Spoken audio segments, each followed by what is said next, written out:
சிவாய நம. தங்க சிவாய நம சேனல் பார்வையாளர்களுக்கும் நண்பர்களுக்கும் தோழிகளுக்கும் வணக்கம்.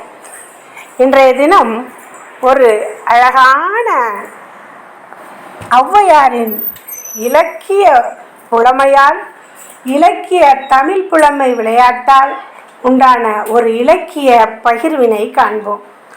ஔவையார் ஒரு நாள் சோழ நாட்டில் இருந்த அம்பர் என்ற ஒரு ஊரின் தெரு வழியே நடந்து சென்று கொண்டிருக்கின்றார். அப்பொழுது அவருக்கு மிகுந்த களைப்பு ஏற்படுகின்றது. உடனே அவர் தெருவில் இருந்த ஒரு வீட்டின் திண்ணையில் சற்று அமர்கின்றார். அந்த காலத்தில் இன்று உள்ளது போல் பேருந்துகளோ மோட்டார் வாகனங்களோ இருசக்கர வாகனங்கள் என்று எதுவுமே கிடையாது. ஒரு ஊரிலிருந்து மற்றொரு ஊருக்கு செல்ல வேண்டும் என்றால் நடந்துதான் செல்ல வேண்டும். அப்படி இல்லை என்றால் குதிரை மீதோ அல்லது மாட்டு வண்டி, குதிரை வண்டி என்று ஏதாவது விலங்குகளை பூட்டி வாகனமாக பயன்படுத்தித்தான் செல்வார்கள். இப்படி அவர்கள் செல்பவர்கள் தங்களுடைய களைப்பினை நீக்கி கொண்டு செல்ல வேண்டும் என்பதற்காகவே அந்த காலத்தில் எல்லோருடைய வீட்டிலும் வழிப்போக்கர்கள் இளைப்பாறி செல்வதற்காக என்றே திண்ணை அமைத்துதான் இல்லங்கள் அமைப்பார்கள். திண்ணைகளிலும் மரங்களிலும் தான் வழிப்போக்கர்கள் இளைப்பாறி செல்வார்கள். அப்படி ஔவையார் அமர்ந்த திண்ணையை கொண்ட வீட்டில் சிலம்பி என்கின்ற தாசி இருக்கின்றாள். தன் வீட்டின் திண்ணையில் ஒரு மூதாட்டி அமர்ந்திருப்பதை கண்ட சிலம்பி தான் குடிப்பதற்காக வைத்திருந்த கூளை கொண்டு வந்து ஔவையாருக்கு கொடுக்கின்றார். கூளை அருந்திய ஔவையார் அந்த வீட்டினுடைய சுவற்றிலே இப்பொழுது போல் சாக்பீஸ், பேனா, பென்சில் என்றெல்லாம் கிடையாது. யார் எது எழுத வேண்டும் என்றாலும் ஓலைச்சுவடிகளில் எழுத வேண்டும். இல்லை என்றால் கரிக்கட்டைகளை கொண்டு சுவற்றில் தான் எழுதி வைப்பார்கள். அப்படி அந்த வீட்டின் சுவற்றிலே கரிக்கட்டையினால் 2 வரிகள் எழுதியிருக்கின்றன. அதனை பார்க்கின்றார் ஔவையார். அது என்ன என்றால், தண்ணீரும் காவிரியே, தார்வேந்தன் சோழனே, மண்ணாவதும் சோழ மண்டலமே என்று எழுதியிருக்கின்றது. தனக்கு பசியாறுவதற்காக கூழ் கொடுத்த சிலம்பியை பார்த்து, இது என்னம்மா என்று கேட்கின்றார் ஔவையார். உடனே சிலம்பி, குலோத்துங்க சோழ மன்னனின் அவைக்கள புலவராக கம்பர் வாயால் பாடல் பெற்றவர்கள் மிகவும் சீரோடும் சிறப்போடும் வாழ்வதாக கேள்விப்பட்டு நான் சேர்த்து வைத்திருந்த 500 பொற்காசுகளை கொடுத்து என் மீது ஒரு பாடல் பாட வேண்டும் என்று நான் அவரை கேட்டேன். அதற்கு கம்பர் ஒரு பாடலுக்கு 1000 பொன் தர வேண்டும் என்றார். இப்பொழுது போல் அப்பொழுதும் புலவர்கள் அரசவையில் அரசர்களை பாராட்டி அவர்களை வாழ்த்தி கவிதை எழுதினால் அவர்களுக்கு பொன் முடிப்புகள் கொடுப்பார்கள்.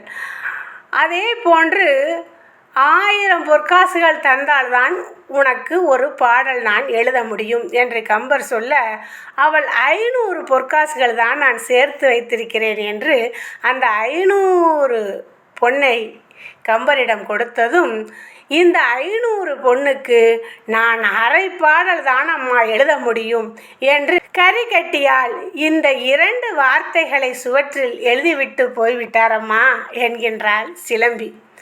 கையில் இருந்த 500 பொன்னும் பறிபோனதால் நான் அன்றிலிருந்து வறுமையிலும் வாடுகிறேன் அம்மா என்றும் சொல்கின்றாள் சிலம்பி. இதனை கேட்ட ஔவையார் உடனே ஒரு கரித்துண்டினை எடுத்து அந்த 2 வரிகளுக்கு கீழே புதிதாக 2 வரிகளை சேர்த்து அந்த கவிதையை பூர்த்தி செய்கின்றார் ஔவையார். பொன்னாவாள் அம்பர் சிலம்பி, அரவிந்த தாளணியும் செம்பர் சிலம்பே சிலம்பு என்று எழுதுகின்றார் ஔவையார். கம்பர் எழுதியதையும் ஔவையார் எழுதியதையும் சேர்த்து பாடலாக படித்து பார்த்தோமேயானால், தண்ணீரும் காவிரியே, தார்வேந்தன் சோழனே, மண்ணாவதும் சோழ மண்டலமே, பொன்னாவாள் அம்பர் சிலம்பி அரவிந்த தாளணியும் செம்பர் சிலம்பே சிலம்பு என்று கவிதையை முடித்து எழுதியிருக்கின்றார் அழகாக. இப்படி ஔவையார் வாயால் பாடல் பெற்றதும் சிலம்பியின் புகழும் நாடெங்கும் பரவத் தொடங்கிவிட்டது.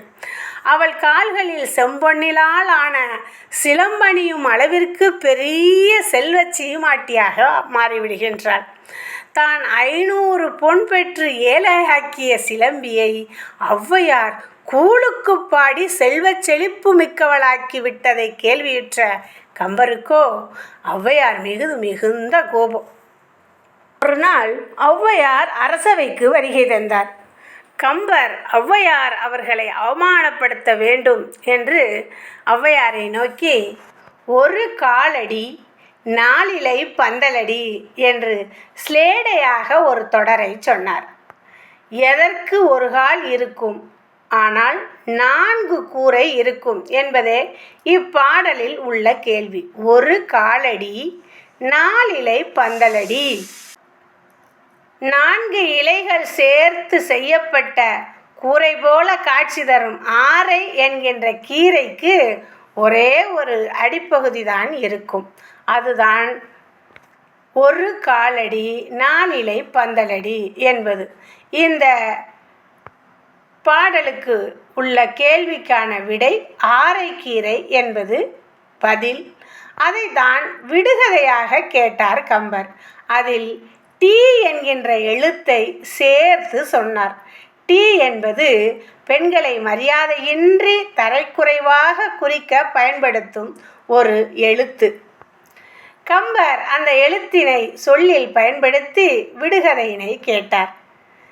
கம்பரின் குறும்பினை ஔவையார் புரிந்து கொண்டு அதே பாணியில் சொல்லி அவரை வாயடங்கச் செய்தார். ஒரு பாடல் ஒன்று சொன்னார் ஔவையார்.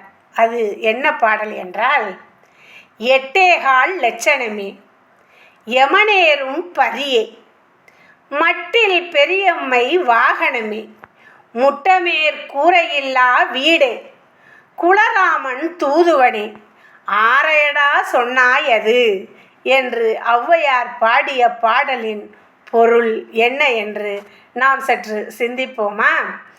8 கால் லட்சணமே யமனேறும் பரியே மட்டில் பெரியம்மை வாகனமே முட்டமேற் கூரையில்லா வீடே குலராமன் தூதுவனே ஆரையடா சொன்னாய் அது என்று கேட்டார். அதாவது தமிழில் ஆ என்பது எண் 8ஐ குறிக்கும். 8ஐ குறிப்பதற்காக ஆ என்கின்ற சொல்லை தமிழில் பயன்படுத்துவார்கள். அதில் வா என்பது கால் என்ற நம்பரை குறிக்கும். 8 கால் இரண்டையும் சேர்த்தால் தமிழில் அவ என்று வரும். 8 கால் லட்சணமே என்றால் அவ லட்சணமே என்று பொருள். அவ லட்சணமே. யமனேறும் பரி. யமனேறும் பரி எது? யமன் எதில் மேல் வருவார்? அவருடைய வாகனம் எது அப்படின்னு கேட்டால் எரும மாடு.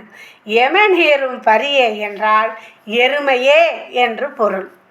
மட்டில் பெரியம்மை வாகனமே என்றால் மூதேவியின் வாகனமே என்று பொருள். கூரையில்லா வீடு. கூரையில்லா வீட்டினை என்ன சொல்வோம் என்றால் குட்டிச்சுவர் அப்படின்னு சொல்லுவாங்க. அதனால குட்டி சுவரே. குலராமன் தூதுவனே. குலராமன் யார்? ராமன். ராமனுடைய தூதுவன் யார்? அனுமன். அப்ப குலராமன் தூதுவனே என்றால் ஹனுமானை குரங்கு என்றும் சொல்வார்கள். அப்ப குரங்கே என்றும் பொருள்படும். ஆரையடாய் சொன்னாய் அது என்றால் நீ சொன்னதன் பொருள் ஆரைக்கீரை என்றும் யாரை பார்த்து இப்படி சொன்னாய் என்றும் பொருள்படும். இதை அவர் கம்பர் எப்படி டி என்கின்ற சொல்லை பயன்படுத்தினாரோ அதே போன்று அவரை அவலட்சணமே, எரும மாடே, மூதேவியின் வாகனமே, குட்டிச்சுவரே, குரங்கே என்றெல்லாம் சொல்லி அதற்கான விடை ஆரை கீரையடா என்று அதில் டா என்கின்ற வார்த்தையையும் பயன்படுத்தி தன்னை அடி என்றதற்காக பதிலடி கொடுத்தார் ஔவையார். இதில் இரண்டு புலவர்களின் இலக்கிய புலமை எப்படி விளையாண்டிருக்கின்றது என்று நாம் சற்று சிந்தித்து பார்க்க வேண்டும். அதாவது இதில் நம்ம இன்னும் கொஞ்சம் சிந்திச்சு பார்த்தோம்னா, சில பேர் பெண்களிடம் வாயை விடுவார்கள். அப்படி விடும் பொழுது அவர்கள் சொன்ன ஒரு வார்த்தைக்கு பெண்கள் 1000 வார்த்தைகள் சொல்லி ஆண்களை திட்டுவார்கள். அதே போலதான் ஔவையாரையும் டி என்கின்ற ஒரு சொல்லை பயன்படுத்தி அவமானப்படுத்த வேண்டும் என்று நினைத்த கம்பருக்கு ஔவையார் சரியான பதிலடி கொடுத்து தன்னுடைய இலக்கிய புலமையை வெளிப்படுத்தினார். இது ஔவையாரின் தமிழ் புலமை விளையாட்டு. மீண்டும் மற்றொரு பதிவில் காண்போம். சிவாய நம. திருச்சிற்றம்பலம்.